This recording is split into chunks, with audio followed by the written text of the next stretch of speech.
ku soo biir kanaalka sahanka dunida oo subscribe saar haddii aad ku cusub tahay. Assalaamu calaykum. Turkumaanku waa dad ku hadla luuqadda laanta koonfur galbeed ee luuqadaha Turkiga. Tiradooda guudna waxay gaartay in ka badan 6 milyan oo qof bilowgii qarnigii 21aad. Turkumeynigana waxaa loo kala qeybiyay gobollo badan. Inta badanna dadka ka soo jeeda waxay ku nool yihiin Turkmenistan iyo qeybaha dariska la ah bartamaha Aasiya.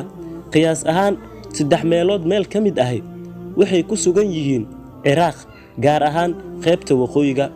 Waxaa jira ku dhawaad 500,000 oo qof oo kale oo reer Turkmaan ah oo ku nool waqooyi bari iyo waqooyi galbeed Afghanistan. waxaana loo yaqaanaa kooxahani Transkaspiyaan. waxaa lagu arkaa sidoo kale waqooyiga Ciraaq, Suuriyada dhexe. Asalka dadka reer Turkmaan waxay dib ugu laabanayaan in ay ahaayeen xoolo dhaqato oo reer guuraa ah. qaar ka mid ahna waxay sidaan ugu sii noolaayeen ilaa qarnigii 20aad. Turkmenistan waxayna ka mid ahaayeen boqortooyadii hore ee Bershiya.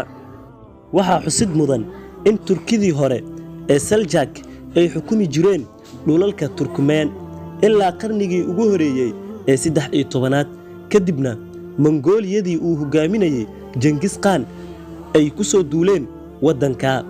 qarnigii 13aad waxay la wareegeen gobolka.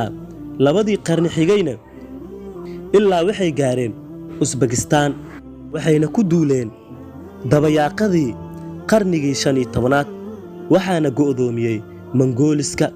kadib Turkmeeniya waxaa loo qeybiyay 2 qaybood ka hor qarnigii 19aad. qaybta hore waxaa iska lahaa oo ka talinayay dowladdii hore Khanate of Khiva, halka qaybteed kalena ama qaybteedii labaad waxaa haystay Khanate of Bukhara.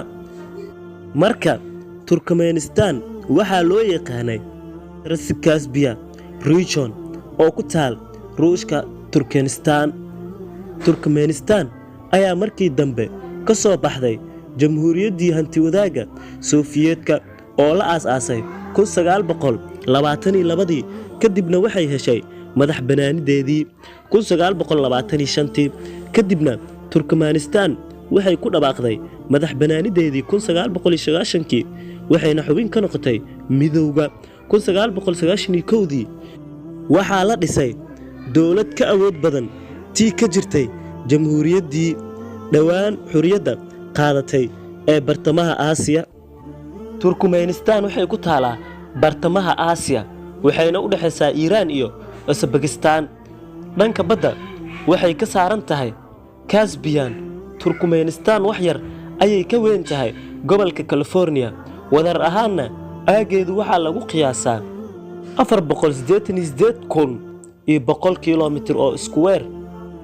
Turkmenistanna waxay xuduudo la wadaagtaa Afghanistan dhanka koonfur bari, Kazakhstan iyo Uzbekistan ee waqooyiga, halka koonfurna ay ka xigto Iiraan, halka badda Caspian ay kaga taalo galbeedka.